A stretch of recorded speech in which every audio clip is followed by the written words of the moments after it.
Heboh di media sosial, seorang guru MTSN Negeri 2 Deli Serdang pidato kesaktian Pancasila serta pemahamannya membuat para netizen heboh dan merinding serta menangis. Semoga ada reward dari pemerintah. Jika dia masih honorer, semoga diangkat menjadi PNS. Simak selengkapnya. Perlu kita ketahui, tidak ada satupun dasar dari Pancasila itu yang bertentangan dengan agama manapun, termasuk agama Islam. Tidak ada satupun di dalam Pancasila itu yang bertentangan dengan syariat Islam. Karena di dalam sila-sila Pancasila itu terdapat ajaran-ajaran yang memuat dari Al-Quranul Karim. Para pahlawan-pahlawan yang menyusun rumusan-rumusan Pancasila di zaman dulu telah memikirkan, telah bertafakur dan telah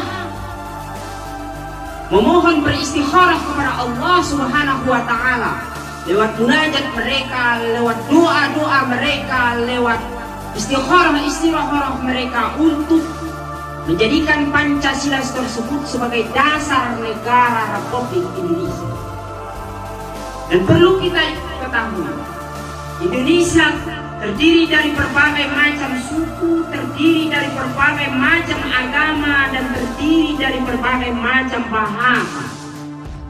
Maka oleh karena itu, sudah cocok dan sudah sepantasnya Pancasila ini dijadikan sebagai landasan atau sebagai dasar di negara Republik Indonesia ini.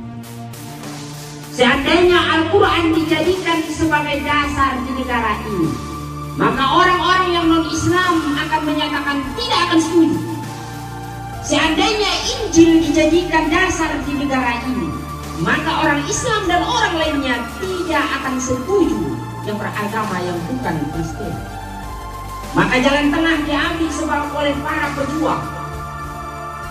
Pancasila sebagai dasar yang tidak bertentangan dengan agama manapun, bahkan sangat didukung oleh Islam, karena di dalam nilai-nilai Pancasila itu terdapat hukum minallah wa hukum minannas. Salah satu contoh, Islam mengatakan bahwa qul huwallahu ahad. Di dalam Pancasila ada termaktub, yaitu ketuhanan yang Maha Esa. Jadi barang siapa yang tidak mengakui tidak adanya agama di Indonesia, berarti bukan NKRI. Barang siapa yang tidak mengakui bahwa dia beragama, berarti dia bukan merupakan rakyat Indonesia. Karena apa? Di dalam Pancasila termaktub ketuhanan yang Maha Esa, dan di dalam Al-Quran pun termaktub ketuhanan yang Maha Esa itu lewat surat Al-Ikhlas. Mengikhlaskan diri kepada Allah, menghambakan diri kepada Allah. Dan tidak ada tempat di negara NKRI ini bagi perongrong Pancasila. Tidak ada tempat komunis di NKRI ini, dan tidak ada tempat bagi khilafah di negeri ini. Karena apa? Negara Indonesia adalah negara Pancasila, bukan negara Islam. Saudara-saudara Dewan Guru, Bapak Kepala Sekolah, dan murid-murid yang saya cintai, harus kita tanamkan di dalam jiwa kita bahwa NKRI itu adalah harga mati bagi rakyat Indonesia. Bahwa NKRI itu adalah berdasarkan kepada Pancasila. Bahwa NKRI itu adalah dasarnya adalah Pancasila. Di dalam Pancasila tidak ada satupun yang bertentangan dengan agama kita. Tidak ada yang satupun yang bertentangan dengan agama Islam. Karena di dalamnya ada hablum minallah wa hablum minannas. Jadi maksud dengan hablum minallah dan hablum minannas, di sana ada dinamakan dengan ketuhanan yang Maha Esa. Itulah ketauhidan di dalam Islam. Hablum minannas, ada keadilan sosial di dalamnya. Ada keadilan sosial. Dalam Al-Quran juga Allah Subhanahu wa Ta'ala menyuruh para umatnya, para hambanya untuk berlaku adil terhadap sesama, berlaku adil terhadap diri sendiri, berlaku adil terhadap keluarga, berlaku adil terhadap masyarakat, tetangga, jiran, dan rekan-rekan sejawat. Di dalam Pancasila ada namanya kan permusyawaratan. Di dalam agama Islam juga ada yang dinamakan permusyawaratan. Ijma'u wa la tafarraqu. Berkumpullah kamu, jangan kamu bercerai-berai. Di dalam Indonesia ada yang namanya semboyan. Bersatu kita teguh, bercerai kita rukun.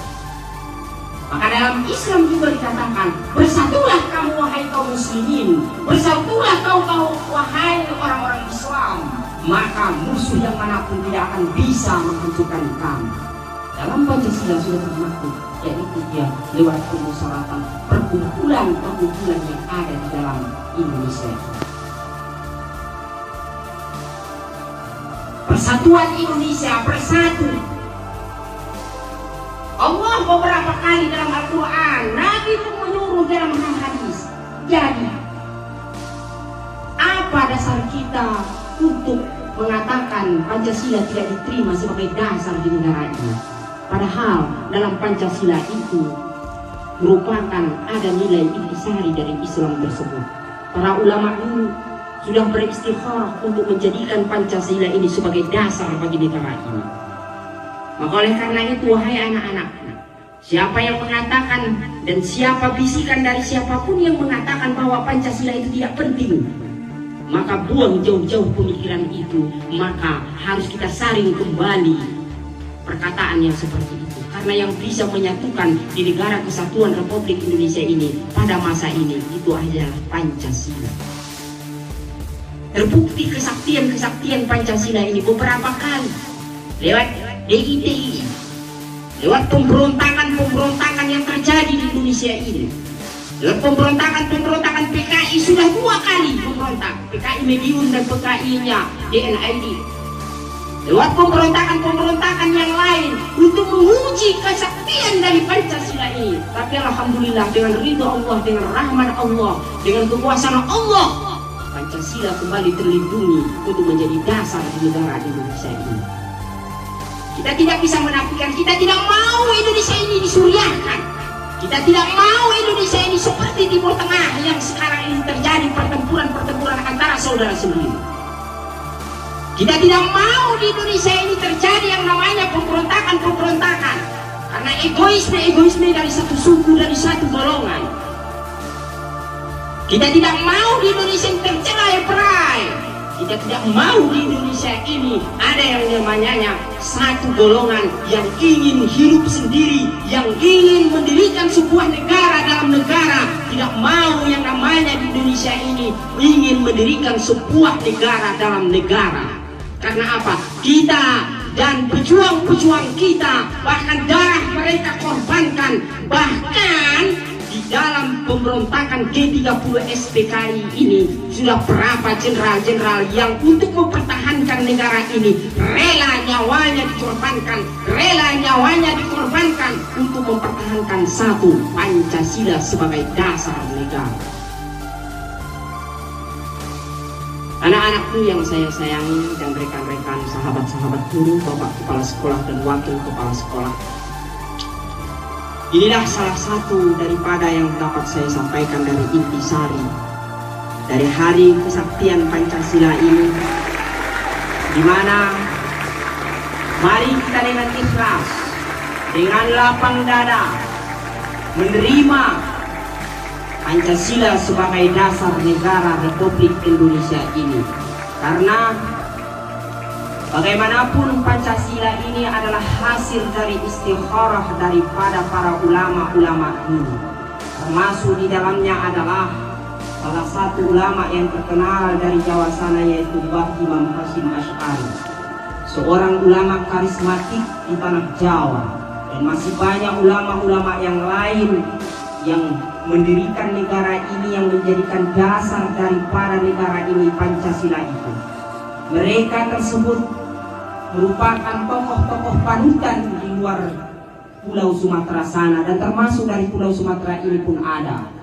Mereka tidak akan mungkin mau menjadikan Pancasila itu sebagai dasar negara seandainya Pancasila itu bertentangan dengan agama-agama yang ada di Indonesia. Maka oleh karena itu, kembali kita kepada apa yang sudah disusun dan dirancang oleh mereka. Karena mereka tersebut menjadikan Pancasila sebagai dasar negara ini adalah sudah melewati istikharah, pemikiran panjang, dan juga yang lainnya. Mungkin ini yang dapat saya sampaikan. Wallahul muwaffiq ila aqwamit thoriq. Wassalamualaikum warahmatullahi wabarakatuh.